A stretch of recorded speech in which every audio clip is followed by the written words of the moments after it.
How It Feels to Be 50 by Ellis Parker Butler. Copyright 1919 by the Crowell Publishing Company. To tell you the honest truth, I am obliged to say that, if I had not been asked to write these few lines on How It Feels to Be 50, being 50 wouldn't have meant anything in my young life. Of course, this will be a terrible disappointment to the thousands of people who, for 25 years, have been counting off the months and days and hours and minutes, saying, "In 21 years more he will be 50. In 10 months more he will be 50. In 8 minutes more he will be 50. And then he will tell us how it feels, and we can absorb the knowledge from his wise old lips and get ready to feel as we ought to feel when we, too, are 50. It is a shame to disappoint such a large and intelligent audience, but I am compelled to state that I do not feel like a doddering old wreck teetering on the edge of the grave. I remember a lovely underwear advertisement that depicted a sort of cradle-to-grave scene, with a toddling youngster at one end of the bridge of life and an aged man at the other end, and men of various progressive underwear ages scattered between. They were all arrayed in nice comfy underwear, and the bridge over which they were ambling was highest in the middle. It suggested that a man climbs up the bridge of life half his years and then goes down grade until he doesn't need any more underwear, because of circumstances over which he has no control. This bridge of life or hill of life idea, with its 40 years uphill and then 40 years downhill, is pure fake. If life were like that, I would now be writing a sadly introspective farewell ode, telling how I had reached the apex of life's hill and now saw before me the long slope down into the valley, toward the river all must cross. I would ring in something about the setting sun and the cooing of the turtle doves in the neat little cemetery at the foot of the hill, and then say I was shouldering my heavy pack with hope and resignation for the final weary downhill hike. I would add something about being footsore, about spent talents and honorable gray hairs, and everybody would weep and begin to save up money for a floral funeral wreath for me. The fact is that, except for the almanac, I don't know whether I am 50 or 20. Judged by the way I feel today, I shall keep right on going uphill, until, it may be 1,000 years from now, I come to a jumping-off place. At 50 I have no feeling of starting downhill, or of having reached the top of any hill. If you want to call my life a hill, I'll say I see the road rising just as steadily, and regularly, and pleasantly ahead of me now as when I was 20. And the top of it is so far from where I am now, and so much higher, that I can't even see it. Life is just beginning to be interesting. At 50 I feel like a young teamster who has just got his skittish colts broken in and is now ready to start out on the real job.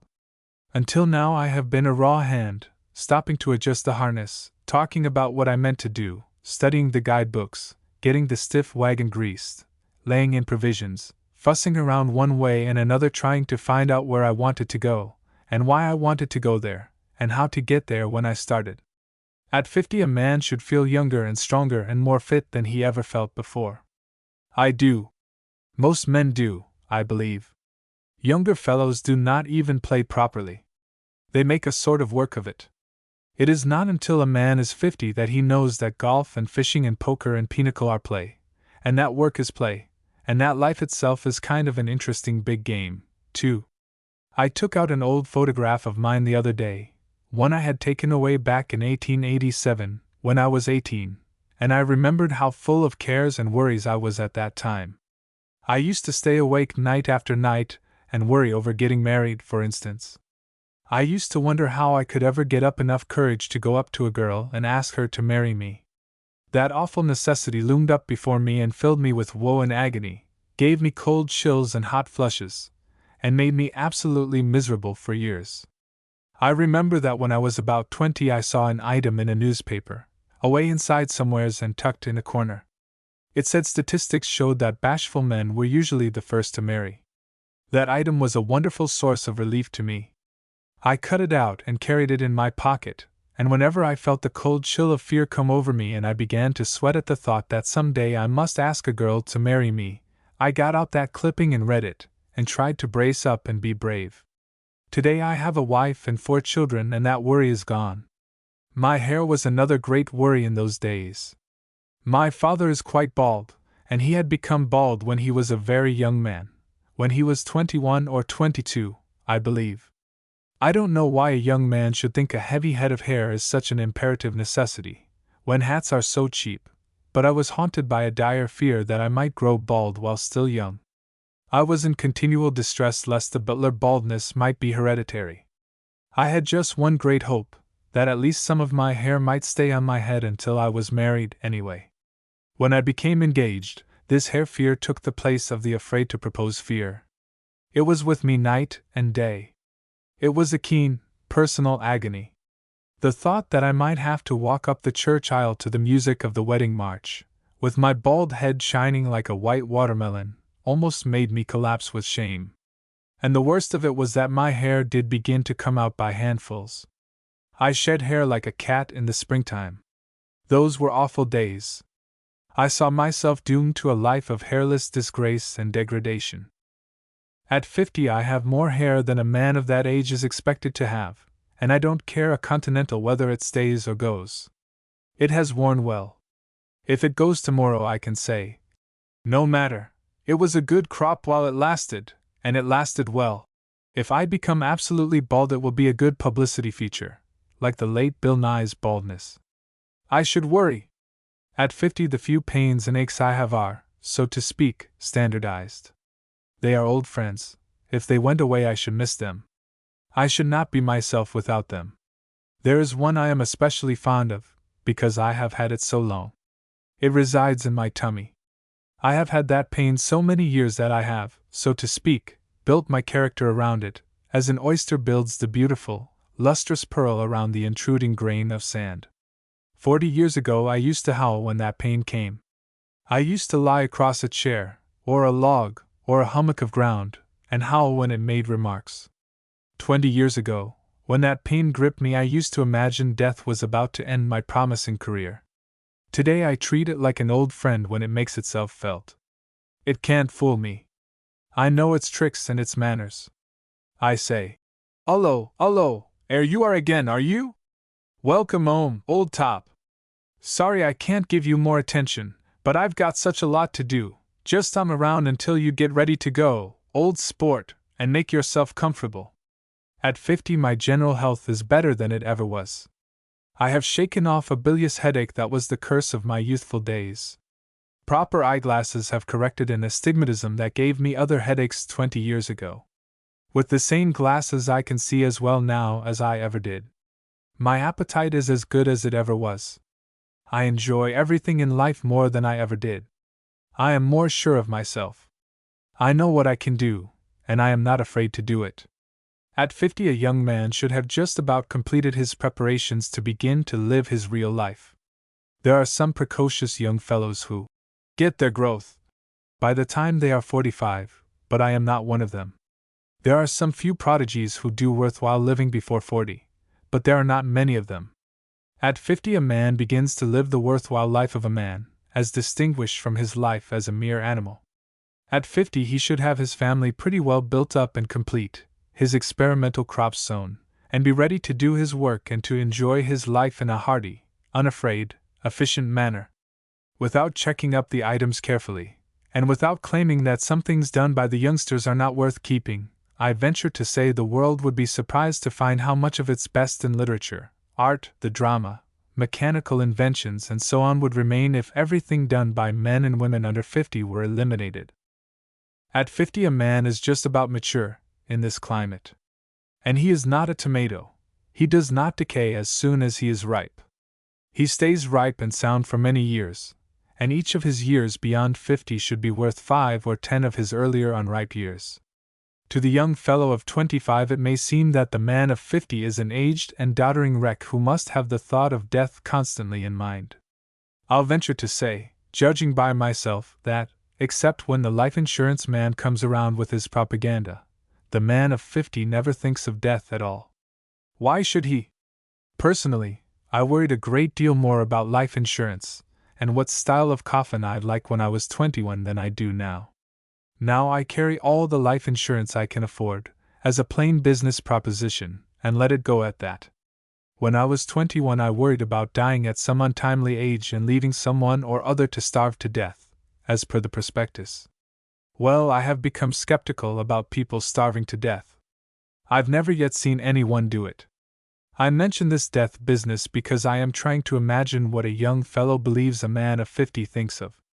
I know some of them think we 50-year-olders are decrepit old ruins, dwelling in the past and looking fearfully forward to an early dissolution.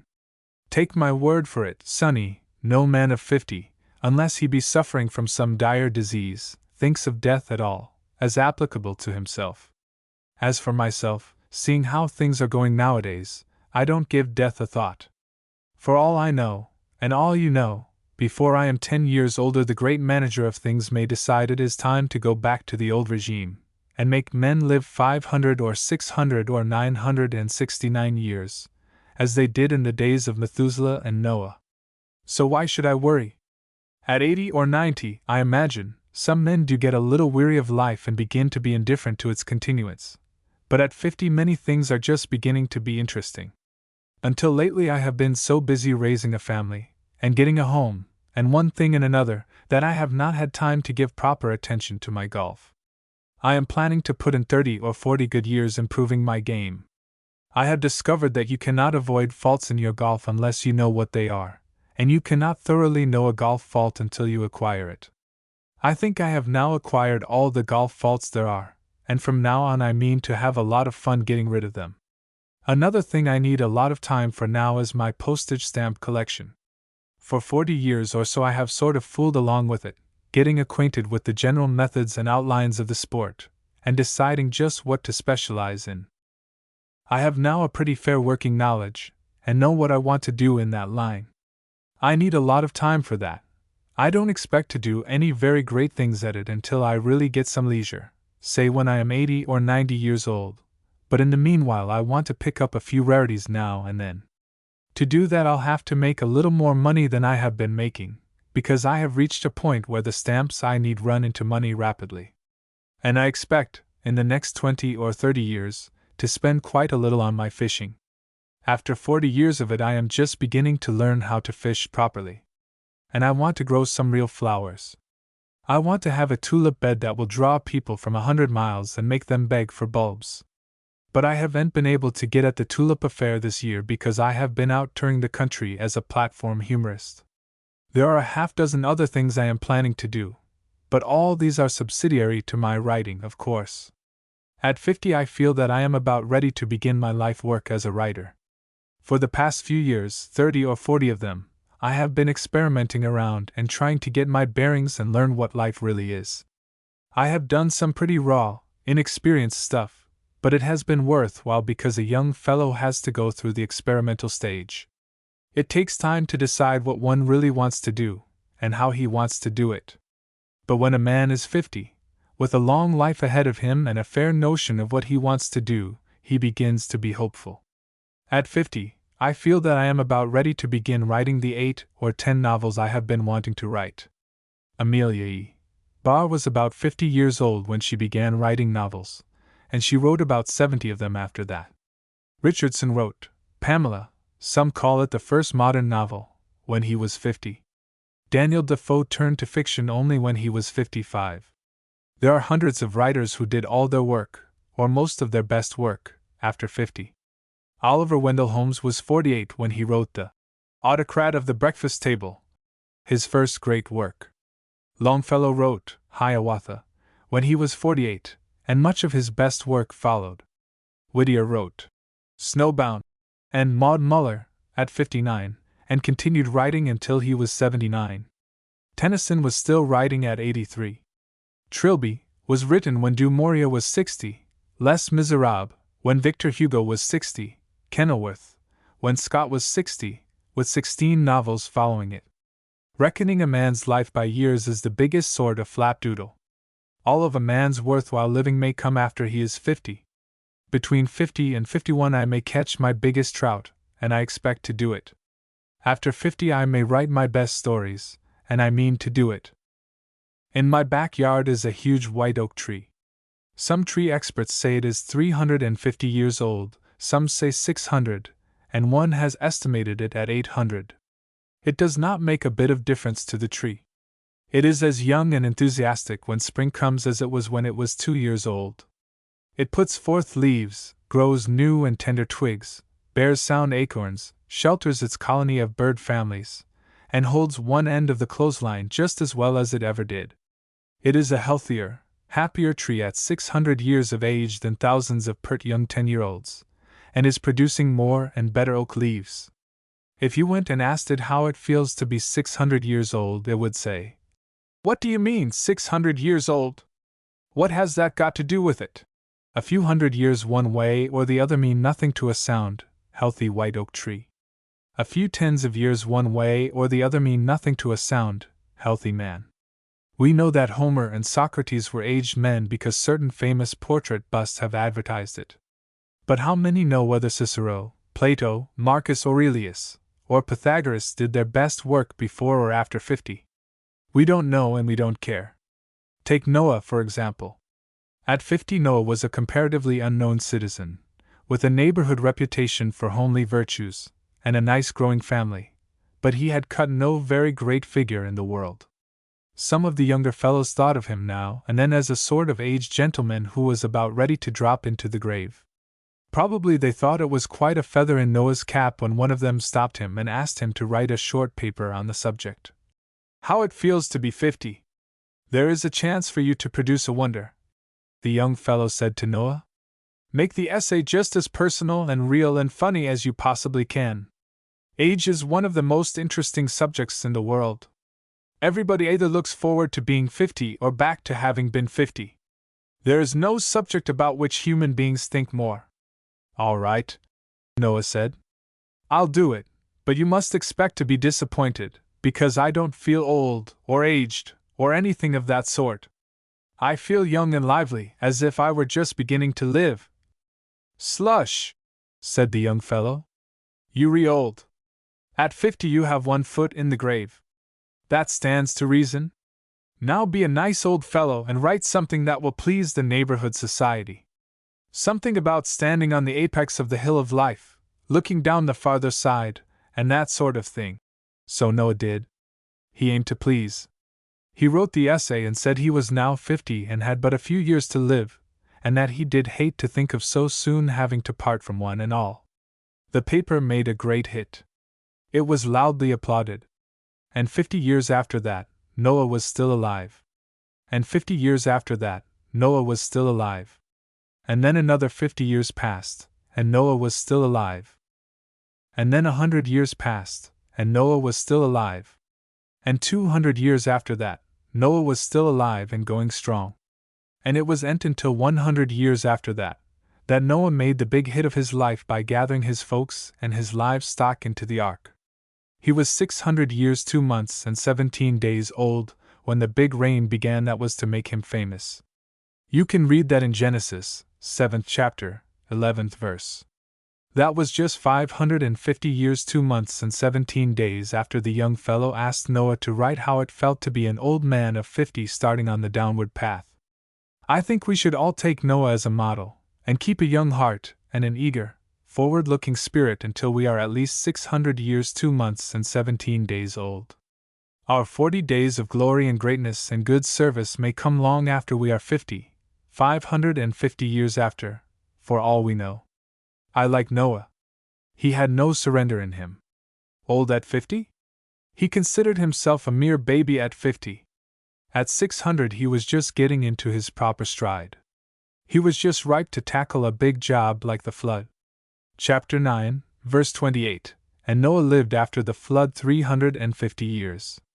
Verse 29, and all the days of Noah were 950 years, and he died. It was about time he died. 950 years ought to satisfy any man. In my family, barring accidents and diseases, we live to be 90 or 96, and I ask you, frankly, how you can expect me to fret and worry and be agedly philosophical when I am still only a young tart of 50. It is too much to ask of me. At 50, I feel myself just reaching my full powers, mentally and physically, capable of more work and better work, more play and better play, and with so many years of work and play ahead of me that I never so much as think of my age or of being any age. I am keen and eager to get right at the next job I have on hand, and to make it a better piece of work than any I have ever done. The great expectations are not all on the younger side of 50. But the great satisfactions are nearly all on the onward side of it. Life is not an up one side, down the other side hill.